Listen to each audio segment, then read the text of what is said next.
Seus pais o chamaram de Otaviano, mas ele, depois de ter derrotado todos os pretendentes ao império e ter se tornado o único imperador de Roma, se fez chamar César Augusto, Senhor Divino. Ele, representante do poder teocrático divino que garantia a paz ao mundo todo depois de ter exterminado os adversários. Era o Senhor Divino. E por isso, como o Senhor Divino, quis recensear o mundo, ver quem eram os seus súditos, onde eles estavam, quanto deviam pagar cada um deles e exigir deles o juramento de fidelidade ao César Augusto, ao Senhor Divino. Era o cúmulo, o vértice do poder. E neste contexto, um casal pobre que tem que sair de Nazaré da Galileia para ir até Belém. São muita estrada, quase 130 quilômetros. José e Maria ainda por cima, grávida, já no fim da gestação. Por quê? Porque eles eram súditos do César Augusto e foram se recensear. E quando veio a hora do parto, nem lugar para eles tinham na hospedaria. Tiveram que se abrigar na estalagem. O menino nasce, é enfaixado e é colocado numa manjedoura. Nem mesmo um berço ele tinha. De um lado César Augusto, do outro lado um menino pobre, mais pobre, filho de um casal pobre, que nem casa tinha para nascer. E eis que o anjo do Senhor, o Deus que sempre está do lado da vida impossível, da vida ameaçada, desce sobre os pastores numa grande luz. Os pastores se perturbam. Eles eram empregados, contratados para vigiar as ovelhas durante a noite, enquanto os donos dormiam em casa. E a eles o anjo do Senhor disse: não tenhais medo. Aliás, é sempre a primeira palavra do anjo do Senhor. Não tenhais medo. Eu vos anuncio uma grande alegria. Nasceu para vós e para todos o Salvador, o Messias, o Senhor. Salvador, Messias, Senhor. Tudo que César Augusto pretendia ser. O enviado de Deus para garantir a paz ao mundo inteiro depois de exterminar os adversários.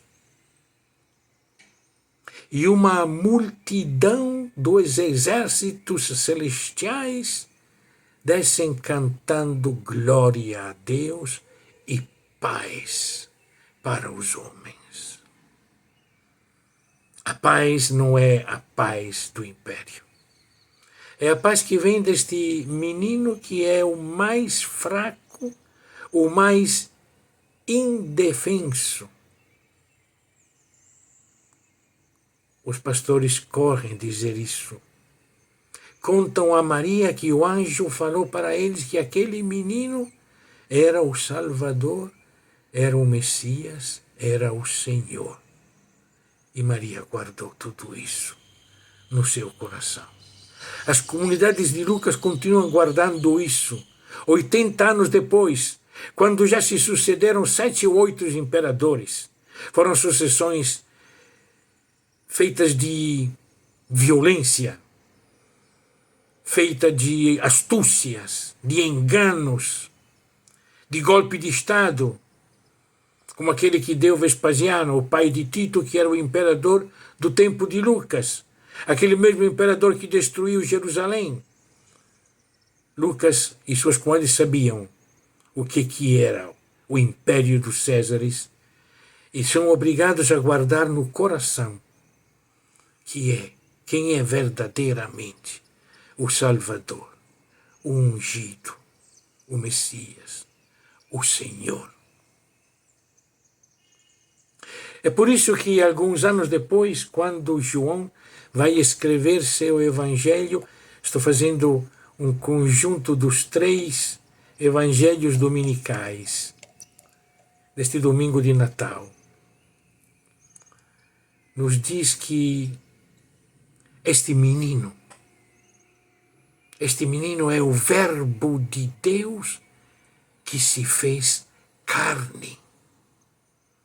Aquele verbo que, desde o princípio, lembremos lá no primeiro capítulo, primeira página da Bíblia, desde quando tudo começou, aquela palavra de Deus que venceu as forças caóticas da morte e gerou a vida, e culminou no homem criado, homem e mulher criados à imagem de Deus. Esta mesma palavra se encarnou neste menino. Esta palavra de vida, de poder, de luz, uma palavra de luz que as trevas não compreenderam. É uma história permanentemente conflitual entre o projeto de Deus e o projeto das mortes, das trevas, do mundo, do poder. O mundo não o conheceu. Ele foi feito por ele, mas o mundo não o conheceu. Os seus não o receberam. Esta vai ser a permanente conflito ao longo dos séculos. Ainda hoje celebramos o Natal, mas as trevas, disfarçadas de tantas luzinhas como aquele que está atrás de mim piscando, não receberam, não compreenderam. O projeto do mundo não conheceu o projeto deste menino. Porque este menino é a coisa menos importante neste Natal. Os seus, nós, nossas comunidades, nossas igrejas, não o receberam. Porque senão deveria mudar toda a nossa maneira de viver, de conviver, de testemunhar, sabendo que quem o recebe, de verdade, os que creem no seu nome, tem a capacidade, tem a possibilidade, tem a potencialidade de ser filhos de Deus. Não por nós, não pelas nossas forças, nem pela nossa vontade, mas pela graça que nos foi dada. Dele nós recebemos graça sobre graça. Esta palavra que agora está neste menino, enfaixado, deitado numa manjedoura. E esta é a tenda que ele colocou entre nós. Tenda como povo que é peregrino, que arma e desarma as tendas e caminha e leva com elas nas suas andanças. E conclui João: ninguém jamais viu a Deus.